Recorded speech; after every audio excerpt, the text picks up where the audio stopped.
बिस्मिल्लाहिर्रहमानिर्रहीम। अस्सलाम वालेकुम नादरीन, आप यूट्यूब चैनल देख रहे हैं। मैं इमरान खान हूँ। नादरीन, सबसे पहले तो एक ख़बर मार्केट में गर्दिश कर रही थी और कुछ लोग ये दावा कर रहे थे कि बहुत जल्द इमरान खान साहब शौकत खानम अस्पताल में, ये कहा जा रहा था कि पहुँच जाएंगे, लेकिन अलीमा खानम साहिबा ने इसकी तरदीद की है। एक तो इमरान खान साहब की बहनें पहुँची अडियाला जेल में, तो इसमें 2-3 डेवलपमेंट है इमरान खान साहब के हवाले से। एक उनके बेटों के वीज़ा के हवाले से, एक सुप्रीम कोर्ट ऑफ पाकिस्तान में इमरान खान साहब के हवाले से जो केस चला वो, कि उनकी जो ज़मानतें हैं 9 मई के मामलात में, और दूसरा शौकत खानम में क्या उन्हें शिफ्ट किया जाएगा। ये वो चीज़ें हैं जो मैं सबसे पहले इमरान खान साहब के बारे में आपके सामने रखता हूँ। इमरान खान की बहन ने कहा कि अभी चंद दिन पहले, और उन्होंने बताया बिल्कुल चंद दिन पहले की ये बात है कि एक बहन इमरान खान की, इमरान खान से उन्होंने देखा उन्हें जब अदालत में केस चल रहा था, और बुध को मेरी बहन ने इमरान खान को देखा था। वो कहती हैं कि इमरान खान बिल्कुल ठीक हैं। हाँ, ये ज़रूर है कि उनका वज़न कम हो रहा है और छोटे मोटे इश्यूज़ हैं। वो वजह यह है कि गर्मी बहुत ज़्यादा है और वो एक छोटी सी जगह में बंद हैं। उन्हें 22 घंटे तक अंदर कैद रखा जाता है, बाहर छोड़ा नहीं जाता। तो ये वो वजूहात हैं जिनकी वजह से कोई भी आदमी हो, सेहतमंद आदमी भी हो, नौजवान भी हो, तो उसके साथ प्रॉब्लम हो जाती है। इमरान खान साहब 70+ हैं, गो के वो बहुत कोशिश करते हैं अपने आप को, अपनी सेहत को ठीक रखने के लिए, लेकिन इसके बावजूद ये मल्टीपल इश्यूज़ तो होते हैं। अब जब शौकत खानम की बात हुई तो उन्होंने कहा जी नहीं, मैं नहीं समझती कि इमरान खान को शौकत खानम शिफ्ट होना होगा, ना ये इमरान खान को कभी निकालेंगे कहीं बाहर ले जाने के लिए, और ना ही वो बिस्तर पर पड़ने वाले हैं। यानी वही आदमी जाएगा ना जो बिस्तर पे पड़ जाएगा, जिसकी कमर लग जाएगी बिस्तर के साथ, तो उसको हॉस्पिटल लेकर जाना पड़ेगा। तो इमरान खान तो ऐसे नहीं है, वो हिम्मत वाले आदमी हैं। मुझे नहीं मालूम कि ये बात कहाँ से आई कि गंडापुर ने दरख्वास्त की है कि शौकत खानम में इमरान खान को शिफ्ट किया जाए। ये खबर एक्चुअली इस तरह से आई थी कि गंडापुर साहब ने कोई दरख्वास्त की है कि इमरान खान साहब को शौकत खानम अस्पताल शिफ्ट कर दिया जाए या उन्हें वहाँ पे दाखिल करवा दिया जाए। इमरान खान साहब मुझे नहीं लगता कि ऐसा वो करेंगे। हाँ, लेकिन एक जो दरख्वास्त है वो उनकी पार्टी की जानिब से दी जा रही है, और वो ये कहा जा रहा है, पार्टी भी कह रही है, उनकी बहनें भी कह रही हैं कि इमरान खान साहब को उनके डॉक्टरों से चेक करवाएं और ये इजाज़त दी जाए कि इमरान खान साहब के जो अपने मुआलिज हैं वो आएँ और आकर इमरान खान साहब को जेल में देखें, ताकि जो है इमरान खान साहब की भी और बाकी फैमिली की और जो कारकुन है पाकिस्तान तहरीक इंसाफ के, उनकी भी तसल्ली हो जाए।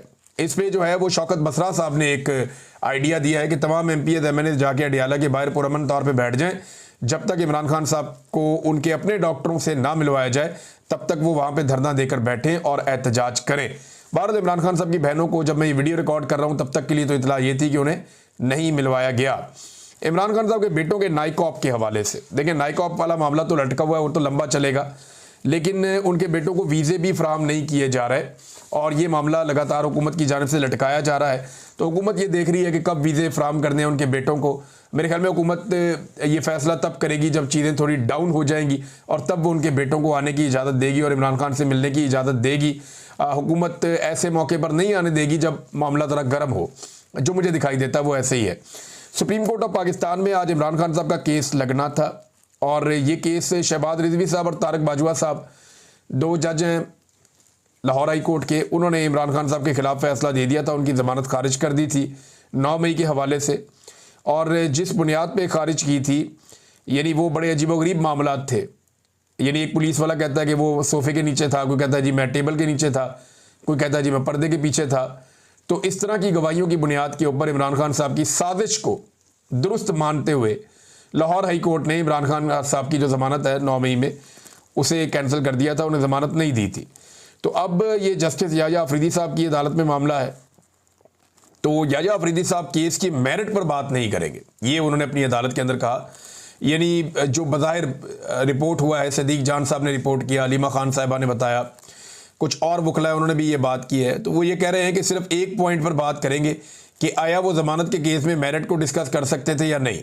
यानी लाहौर हाई कोर्ट में जो ज़मानत का केस है उसके अंदर जो केस के मेरिट्स हैं कि ये केस ठीक तरह बना है या नहीं बना, इसको डिस्कस किया जा सकता था या नहीं किया जा सकता था, सिर्फ ये नुकता हम यहाँ पे उठाएंगे, हम मेरिट्स के ऊपर बात नहीं करेंगे। इसका सादा मतलब जो मुख्तलिफ लोगों ने समझाया, जो वहाँ पे जर्नलिस्ट मौजूद थे, उन्होंने, क्योंकि मैं कोर्ट रिपोर्टर नहीं हूँ, मैं इतना कानूनी मामलात को नहीं जानता, एक तालिब इल्म हूँ इस हवाले से, लेकिन जो चीज़ें सामने आई मैं आपके सामने रख देता हूँ। जितना मैंने इसको समझा है वो ये है कि सुप्रीम कोर्ट ऑफ पाकिस्तान नहीं चाहती कि ये वाले मामला सुप्रीम कोर्ट ऑफ पाकिस्तान में आए कि एक पुलिस वाला टेबल के नीचे छुप गया, कोई पर्दे के पीछे घुस गया, कोई सोफ़े के नीचे घुस गया, और ये पुलिस वालों ने इस तरीके से इमरान खान साहब की साजिश पकड़ी, फिर कभी रिपोर्ट भी नहीं की, फिर कभी जय वकुआ पे भी नहीं गए, फिर उसके बाद कभी किसी को बताया भी नहीं, और जब बताया तो उसके बाद भी कोई वहाँ पे नहीं गया, किसी ने जाके इलाके का नक्शा नहीं बनाया।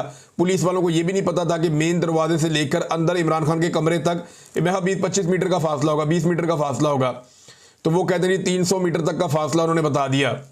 तो एक अजीबोगरीब किस्म की कैफियत थी जो हाई कोर्ट में थी, लेकिन इसके बावजूद हाई कोर्ट ने वहाँ पे इमरान खान साहब को जमानत नहीं दी। अब ये मामला सुप्रीम कोर्ट में आया तो सुप्रीम कोर्ट चाहती है कि इन टेक्निकल नुक्तों के ऊपर बात ही ना हो, सिर्फ एक पॉइंट के ऊपर बात करें।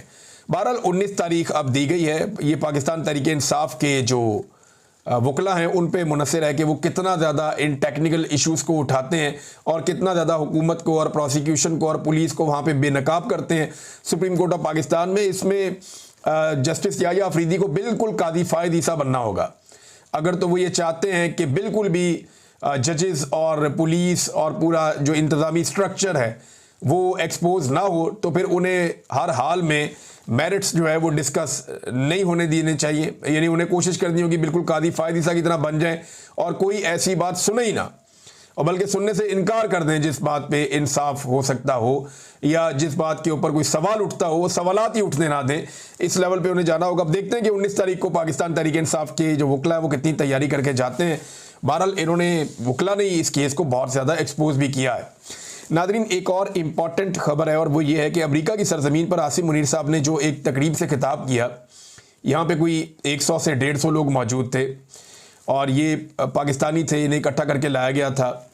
तो आसिम मुनीर साहब ने गालिबन टैंपा में ये खिताब किया है और वहाँ पे मुख्तलिफ हवालों से उनका खिताब मुतनाज़ हो गया। अब कोई वीडियो तो है नहीं, ये जो लोग जिन्होंने सुना उन्होंने यहाँ के बाहर रिपोर्ट किया और उनके ज़रिए से ये मीडिया के अंदर खबरें छप गई। अब वो खबरें छपने के बाद कहीं से तरदीदें आ रही हैं, कहीं से तस्दीकें आ रही हैं, लेकिन एक चीज़ तो क्लियर है कि आर्मी चीफ साहब ने भारत को अमरीकी सरजमीन पर खड़े होकर चैलेंज ज़रूर किया। ये बात बिल्कुल क्लियर है कि अमेरिका की सरजमीन पर खड़े होकर पाकिस्तान के आर्मी चीफ ने भारत को चैलेंज किया। अच्छा, भारत को इस बात पे बड़ी तकलीफ हो रही है, वो ये कह रहा है कि जी ये कैसे हो सकता है,